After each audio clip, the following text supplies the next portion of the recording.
Yo, yo, yo, what's going on with y'all? It's your boy Money Making Marlo. I got a special guest with me here today. Who I got with me here today? JT5K, what's up, man? JT5K. How you feeling, bro? How you feeling? I'm good. How are you? I'm good. Before I get into anything, this is the same thing I always ask everybody is, how's your week been? What's your week been fulfilled with? Finals, bro. Straight finals. Finals. Okay, okay.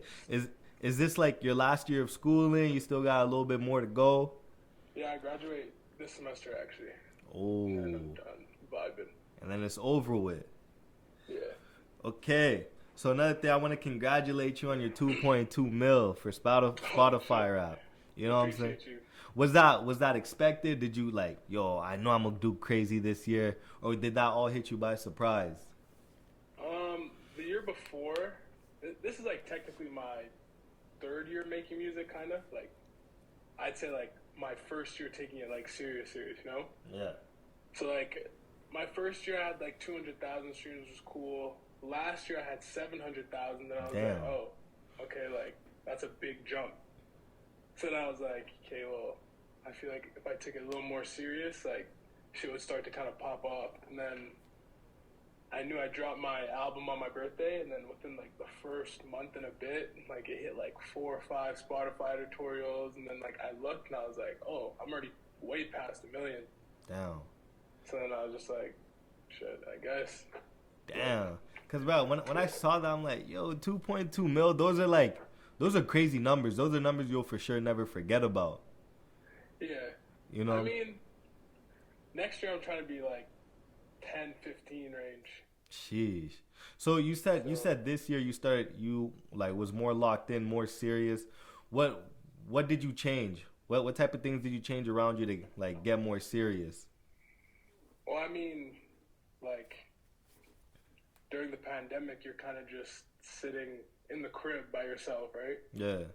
So like I made kind of like a goal list of what I wanted to do, and like anytime I've ever wanted to do something in life, like whether it's hooping, whether it's school, whether it's anything, like to get serious, you got to change things that you're doing, like your daily stuff, the people you interact with, everything like that. So like I kind of found a team and built a team of people I trust, and from there they give me good feedback on the music and just take it more serious.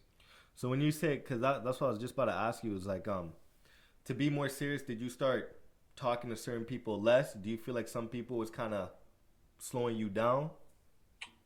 I wouldn't say slowing you down, but it's like you have to realize as you get older, like priorities change. Like people have different things they want to do. Whether it's like I have boys that want to be lawyers, so like they're honed in on like law school and stuff like that. So I just let them focus. Like you know what I'm saying? Like we could talk every now and then, but there's no need for me to just be like hanging out and like wasting your time if you're trying to study for the bar exam and shit like that.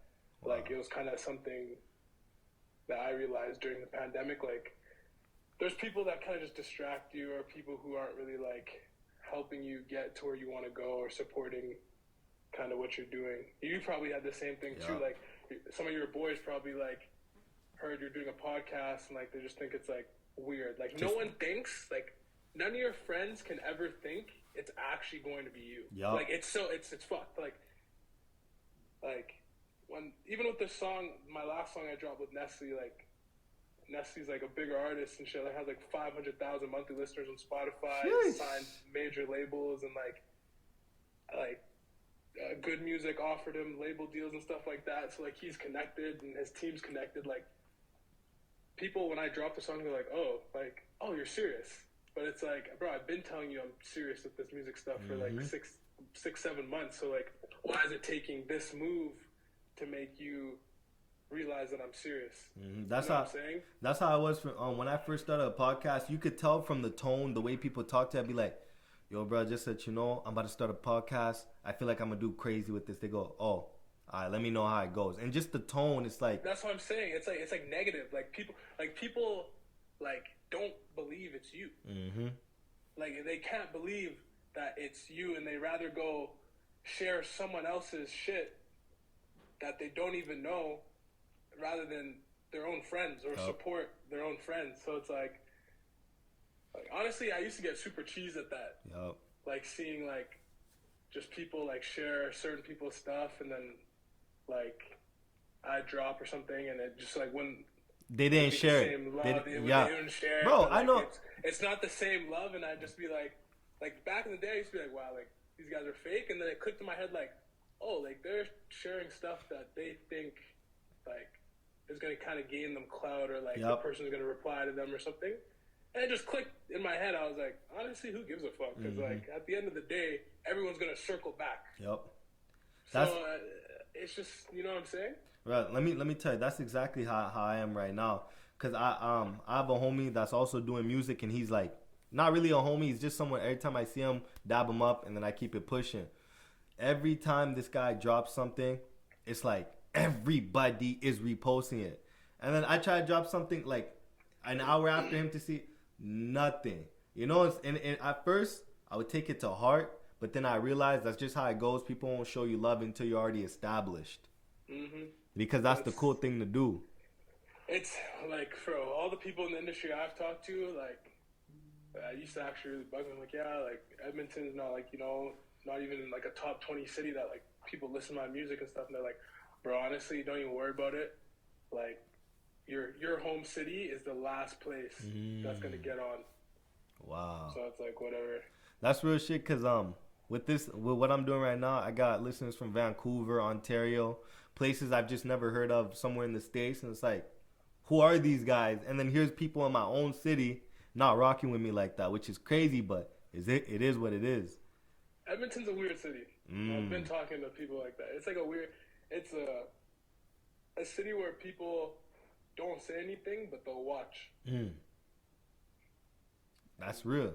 That's real. Know, like they'll send your posts off. You know, you can look at your analytics, send your post off. Like, I don't know. It's a weird city. Like, I feel like there's so much talent and so many things in the city that if everyone just supported everyone, shit would just get lifted. Exactly. Wow. That's why cities like Atlanta and shit are always booming, always jumping. Cause they're showing each other love. Over here, it's like you gotta have a blue check mark. You gotta have 100K followers. You just gotta have something so people could be like, yeah, I know this guy. You know what I'm saying? And I also feel like people want to be the first. Oh, it's always wanting to be first. Yup. Yeah. It's like, bro, you can be first, but if I'm better, then people, they want to be first. So when you end up getting to the point you want to be at, they could be able to say, yeah, that was me. I was first. I'm the first one out of my city. But it's like, what are you doing then next? Like, who's going to be the next person? Like, like the entertainment industry is always looking for the next. Everything's so fast. You know what I'm saying? I don't know. So what do you think has to be done in order for us to stop doing things like that, stop moving like that?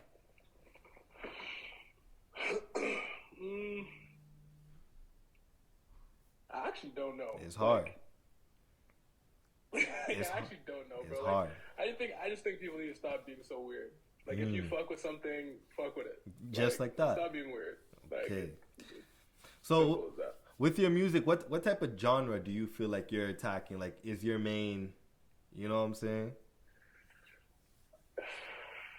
Would you look at yourself as a rapper, R&B, this and that? No, I don't think I'm a rapper. Like, I won't sit down and give you 24 straight punchline bars.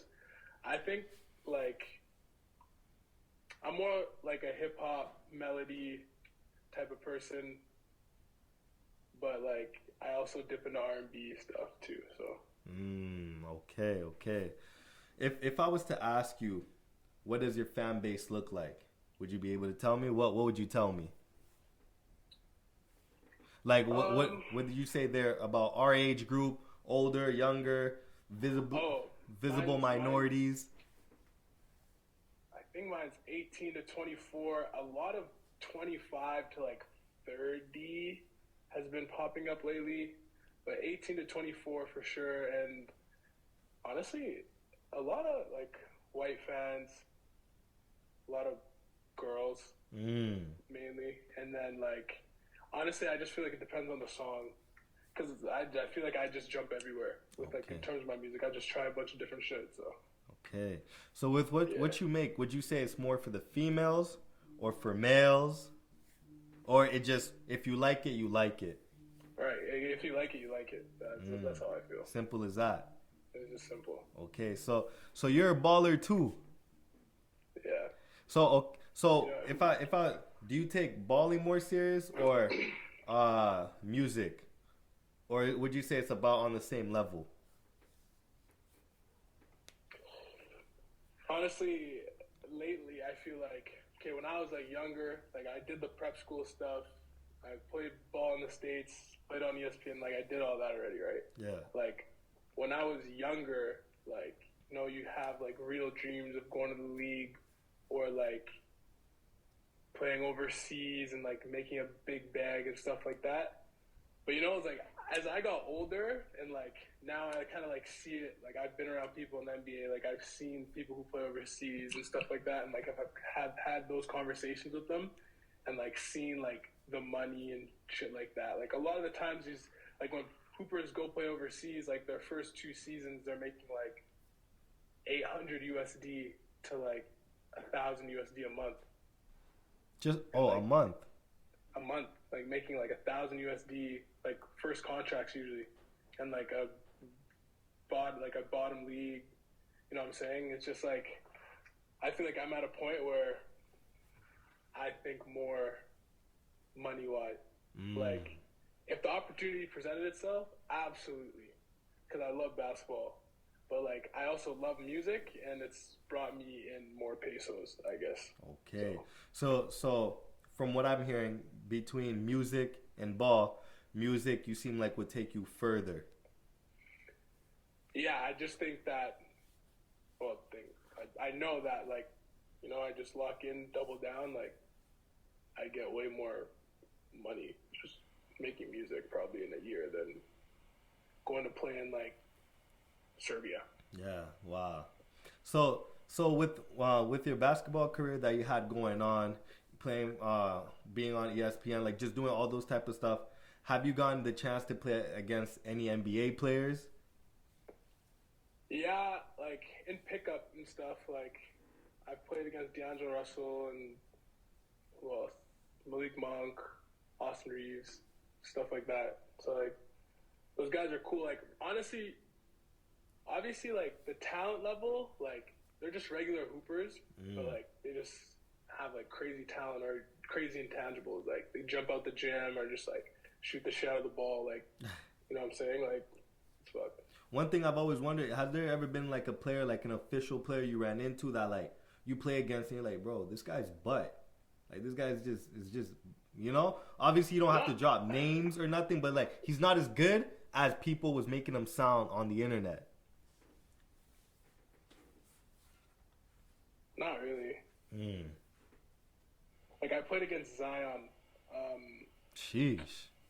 And the Adidas Gauntlet in Atlanta, and his head was at the rim. Yeah, no. Okay, so back to the music thing. What's for this year, for 2021? What goals did you have set for your whole music thing? Obviously, besides getting crazy amount of listens and stuff, which is checked off the list, what other goals did you have, and did you achieve them? Like for music wise, this past year. This year, yeah, from January to December. Mainly like was my streaming stuff. I really wanted to tap into, but actually another big one was making beats. Like I wanted to really learn how to make my own beats and like just make beats in general, because I feel like if you can do that, plus like I record myself and everything, like if you can do all of that, like you're just unstoppable. Wow. So I feel like I've just been trying, and it's a slow process. Okay, but you're still like on the grind. Do you have other people that make beats that kind of show you the way around it and how to do stuff like that? Yeah, but honestly, like with the internet, bro, like I don't need to ask nobody. I can just type it into YouTube. That ass. Stay like that. Yeah, yeah. So for this coming year, 22, what do you have? What goals do you have for that year? Obviously, like 10, 15 million plus streams. Damn. Across like my DSPs, Spotify mainly, just because it's the most like artist friendly. Other than that, I got some big shit lined up that I don't want to speak on yet. Okay. So we just gotta wait on it. Wait on it. Some shows, a couple festival stuff like that. Like shit's. Oh, you got shows coming up. Yeah. Have you done shows? I'm assuming you've done shows before. I haven't actually. The opportunity's presented itself a couple times, but I'm either like always gone at school or something, so I can never actually like get on stage. And shout out to Young Amore for always hosting shows and trying to put artists on. So shout out to him. He's always trying to put artists on. So if you're in the city and you're an artist, you're trying to literally get on stage, DM that man. You wanna know what's crazy? He's coming on tomorrow. Him and his whole crew. They're gonna be here tomorrow. Yeah, those are my guys. Wow. Okay. Those are my guys. Do you are you the type, like, let's say you have a show coming up, are you the type to get nervous, or you're like locked in, ready for it and everything, like you don't get nervous? For music, I absolutely would be nervous because like you can, like in basketball, you can go to a gym and play in front of 1,000 people, but it's like I've been playing basketball my whole life. Yeah. You know what I'm saying? So it's like whatever, but like getting on stage where you're the sole eyes. It's just it's a different feeling. But I haven't been on stage yet, and I don't know. Wow. It's kind of spooky. Yeah. This summer for sure I'll do a show in the city though. Do you have any routines? Obviously, like you haven't had a show yet, but for when you do you have any routines you could possibly go through in order to like bring that nervousness down? Do you have something you say to yourself? Music you play?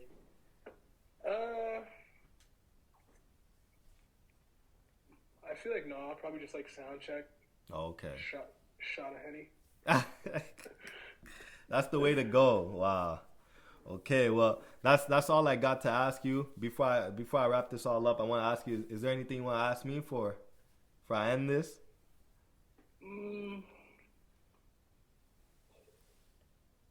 No, but I do feel like you have a lot of big things coming for you. Come on now. I feel like you got some big interviews lined up. I feel like you know what you're doing. So, just keep doing that shit. Put the city on. Get that shit done. Bro, what I want to do with you is after your first show this summer, I want to holler at you and get you back on and talk to you about the experience. If you actually was nervous, like I just want to talk to you about how everything was. All right, bet. Yeah. Okay. Send me. Okay. Let people know where they can find you. Find me Apple Music, Spotify, any DSP where you listen to music at JT5K. Instagram, you can follow me at it's JT5K. And yeah. Yes, sir. Okay. Twitter too. Okay, it's your boy Money Making Marlo. You gotta say who you are. Oh, it's JT5K. And I'm out. Nah, that's all good. See, how was that? Nice and quick.